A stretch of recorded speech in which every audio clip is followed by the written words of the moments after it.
nagsabi sa akin, Michael, yung ginagawa mo para lang yan sa magagaan na trabaho.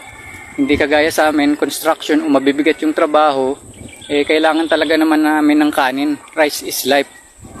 Tapos sinang-ayunan naman nung isang gunggong, sabi niya, ay oo sir, kailangan nyo talaga ng kanin dahil sa work nyo, dahil nagpapawis kayo. Mga boklogs pala kayo hindi naman natin kailangan ng kanin para sa energy. Kung sa kanin ka kumukuha ng energy, ang tawag sa'yo, sugar burner.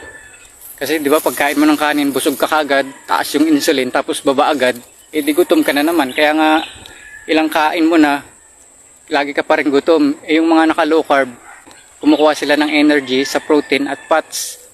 Kaya kumbaga parang mas solid na gasoline yung ginagamit nila. At mas matagal silang magutom, kaya gagawa nila mag-fasting, tapos 2 meals a day lang, nagagawa pa mag 1 meal a day. Tapos may nag-gym pa. O di saan sila kukuha ng energy nun? Yun lang naman ang kinain nila. Yung mga ninuno natin, hindi naman sila kumakain ng kanin noon. Wala pang sinaing noon, di pa nila alam yun. Ginagawa nila, nangangaso lang sila. Tapos pag nakahuli sila, food trip na sila. Pagtapos nila food trip, wala na naman uli silang kakainin. Di nakapasting na naman sila. Aantay uli sila bago uli makakain. Nabuhay naman sila nung matagal. Wala pang sinaing nun. Guys, hindi totoo na sa kanin ka lang pwede kumuha ng energy.